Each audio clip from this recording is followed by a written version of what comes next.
Environment impact assessment EIA को लेकर question पूछा गया कि बताएं इसको लेकर कौन सी स्टेटमेंट आपकी करेक्ट है, कौन सा कथन आपका सही है।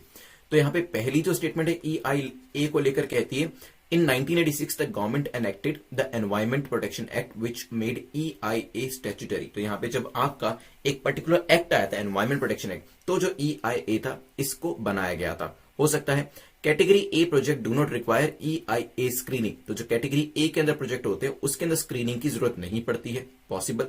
The EIA was initially practice by developed Nations but slowly, ये धीरे धीरे जो आपकी डेवलपिंग कंट्रीज है जैसे कि इंडिया है वहां पर भी ये कॉन्सेप्ट जो था वो आ गया। सोचिए इसके बारे में, फिर करते हैं डिस्कशन। द हिंदू के अंदर आर्टिकल दिया गया था इसको लेकर, that's why this news is found.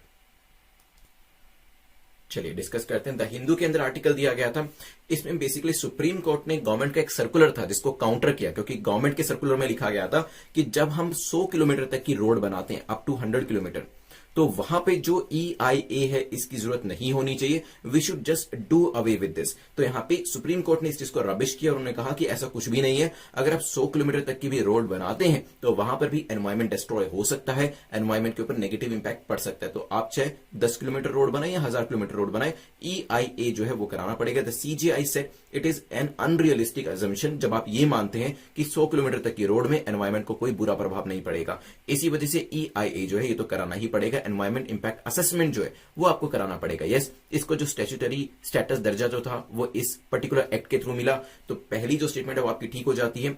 साथ ही साथ EIA जो कॉन्सेप्ट है पहले वेस्टर्न कंट्रीज में काफी फॉलो किया जाता था, खासतौर पर डेवलप्ड कंट्रीज के अंदर, बट धीरे धीरे अब क्योंकि एनवायरमेंट की तरफ ध्यान जा रहा है ज्यादा, तो डेवलपिंग कंट्रीज के अंदर भी इस कॉन्सेप्ट को ज्यादा फॉलो किया जाता है। तो तीसरी स्टेटमेंट भी आपकी ठीक हो जाती है। Category A projects do not require EIA screening, तो ये स्टेटमेंट गलत हो जाती है, बिकॉज जो कैटेगरी ए प्रोजेक्ट्स होते हैं उनके लिए तो एनवायरमेंटल क्लियरेंस लेना बिल्कुल मैंडेटरी है, ध्यान रखिएगा।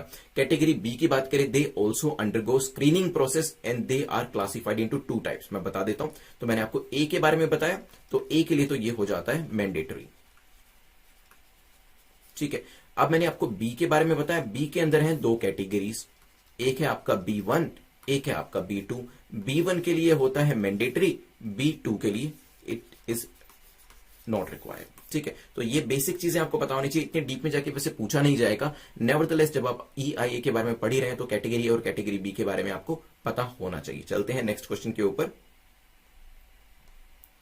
ये पूरा प्रोसेस है, again it will not be asked in the exam, exam के अंदर नहीं पूछा जाएगा, बट फिर भी अगर आपको लगता है कि आपको EIA का प्रोसेस जो है वो पता होना चाहिए, किस तरीके से इसके अंदर क्लियरेंस दी जाती है, क्या क्या चीजें होती हैं, तो आप इसको देख सकते हैं। हालांकि एग्जाम के लिए इंपॉर्टेंट नहीं है,